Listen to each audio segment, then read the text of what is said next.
Now, what is up? What's poppin'? And it ain't no stopping. It is your boy, the International Sensei. Please keep it right, keep it tight, and please, most of all, I need you to talk to me nice. And welcome to the inaugural episode of the Enter the Dojo podcast, where I talk about everything fighting related, whether that is combat sports or fighting games. Those are the two fronts that I will be tackling on my show. So today's episode is going to be talking about the kickboxing dilemma.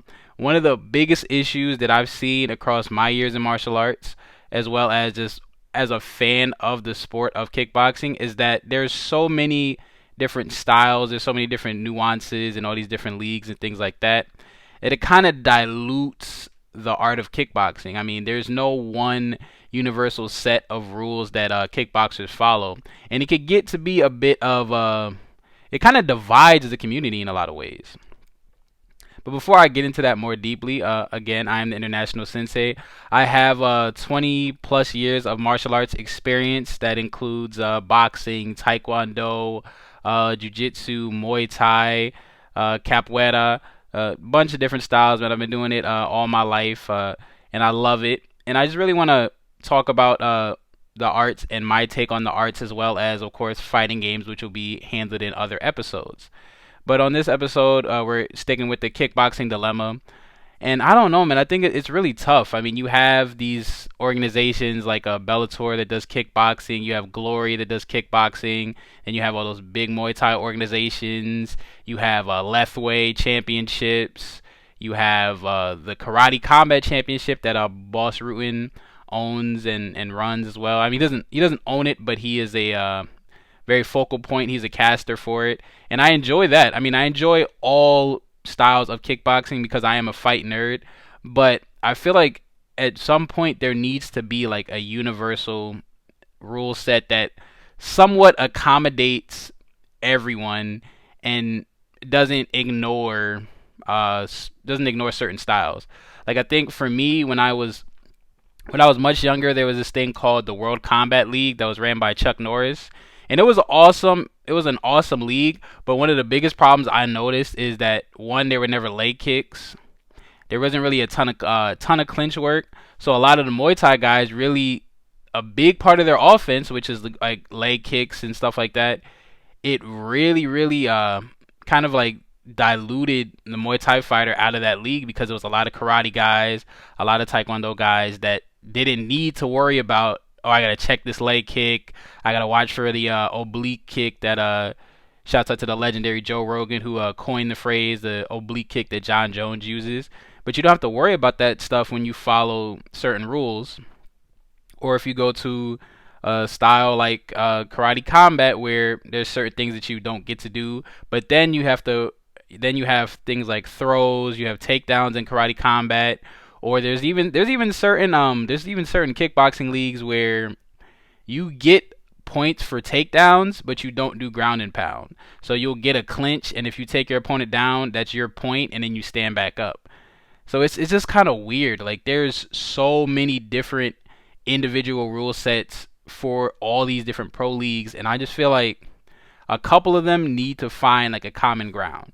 I mean, if you look at boxing, boxing has been around, my God, like it was probably one of the first, like, really, I mean, it was one of the first like Olympic sports. I mean, boxing has been around forever, and the rule set has always been relatively consistent, because the art, although it is evolved in the science of it and the application, like you have these scientists of the game, like a Floyd Mayweather, who uses his like shoulder roll technique, is masterfully using the ring, using his opponent's energy and things like that.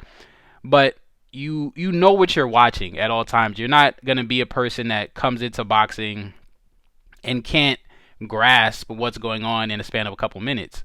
Whereas I can't take a person to a Glory pay-per-view and then go to a Muay Thai pay-per-view, because it's going to look like two different fights. I mean, they're going to be people, they're going to be sweeps, they're going to be a couple different things. People are going to be clinching a lot more in Muay Thai fights, or go from a Muay Thai fight to a karate combat fight, to where it's like, wait, okay, so we can't knee, we can't elbow. There's a whole bunch of stuff that isn't present from promotion to promotion to promotion.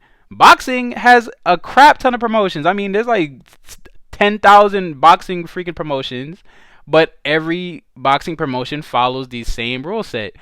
Most MMA promotions follow the same rule set. So there needs to be a way to where the Taekwondo guy that likes to move around and use his spacing, use his distance, use his length, and the Muay Thai guy can use his leg kicks, implement some of his clinch work, and everyone can be somewhat accommodated. Now, of course, there's stuff that does not need to be added. They don't need to be no damn headbutts like in Lethway. I don't know why the hell you want to just headbutt someone in the head. And yes, it is a legitimate technique, but at that point, we're getting into like street fighting and fighting for your life and stuff like that. But that's just my personal opinion. If you think differently, that is fine. But I don't know. I think there needs to be a certain set of rules, because growing up in the amateurs, all these different styles are so separated, and we need to find a way to bring them together in a professional league, because I feel like that can happen. So here's what I would say as far as like rules go, and a way you could kind of blend the rules. So I think as far as kicks are concerned, I mean, obviously anything to the body, so spinning kicks, whatever you want to throw, whatever type of taekwondo kick you want to throw, that is perfectly fine.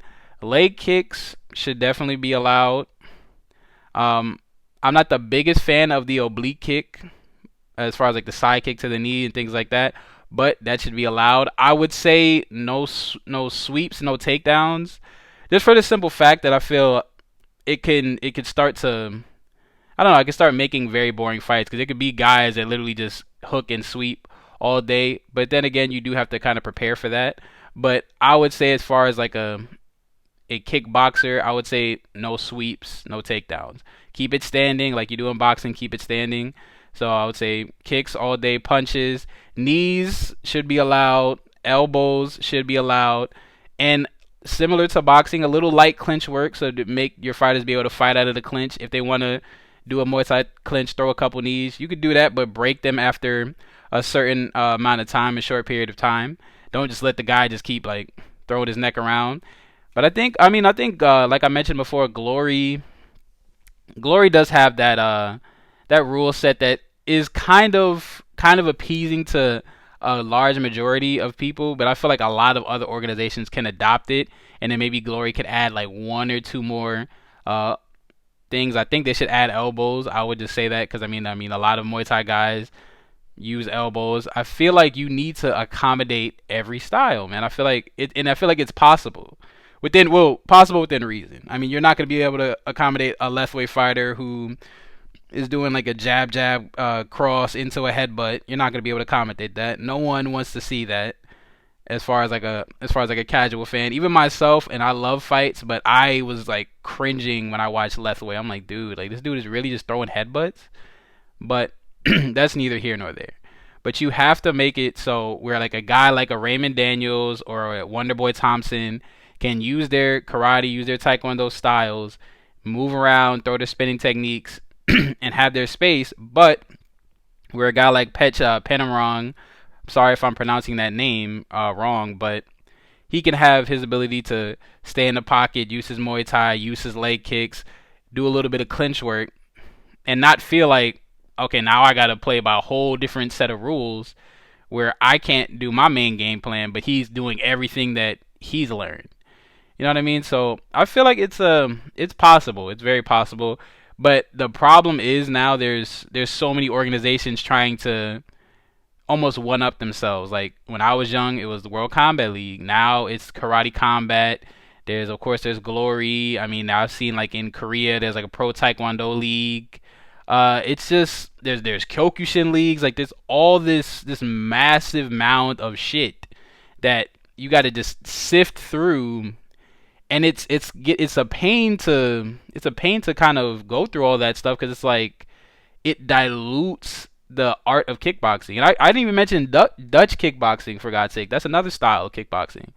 It's just tough because you're like mixing and mashing up stuff, and it's separated. Like it's not like an MMA where everything is kind of blended. It's this style's here, this style's here, this style's here, this style's here. And the closest thing that meets in the middle is like a Glory or a Bellator, and they still have a couple rules that they don't allow. They don't allow elbows and Glory and stuff like that. So I don't know, man. It's tough. But hey, look, I don't make the rules. I just talk about them, and I have a damn good time doing it. I love martial arts, man. I think if everyone could band together as a unit and unify kickboxing and get a set of rules that we all can agree upon, I feel like the kickboxers could get the recognition and the respect that boxers get. I feel like there will be a Floyd Mayweather of kickboxing one day if you can unify these rules so that the average person can understand them. It should not be where I watch one fight in this organization and I watch another fight in this organization and they don't even have an essence of similarity. Now, granted, of course, fight like styles make fights. Fighters are gonna move a little bit different and things like that. But as far as like the rule set and everything that's going around, if I watch 5 fights in a Muay Thai organization and I watch 5 fights in Glory, 9 times out of 10, I'm not gonna see anything similar in the fights. I mean, you might see one or two things, but it's gonna confuse the average person. On, okay, should I watch this? Should I watch that? You need to get a unified set of rules so that the average consumer can enjoy it. You don't want to make it so simple. Like you don't want to get rid of everything. Like oh, you can only do lead leg side kicks and a back fist. Don't do that, because then that's just garbage. Like it's boring. It's not fun, and you're not gonna attract the people that you think you're going to. You got to make it fun. You got to make it enjoyable, which I think Glory has done that the best. And I think if they add maybe one or two more rules, I think it would be perfect, and it would be the kind of like the standard in which other kickboxing organizations could draw from, and it could get to being that unified set of rules that all kickboxing organizations go by. But man, that has been my rant on the kickboxing dilemma. But I thank everyone for listening. And I am the International Sensei. Please follow me on Twitter at Sensei underscore Global 21, Instagram at International underscore Sensei, as well as SoundCloud International underscore Sensei, and YouTube, of course, International Sensei. And again, thank you very much. We have left the dojo. Put your feet together. Bow. Us. Thank you.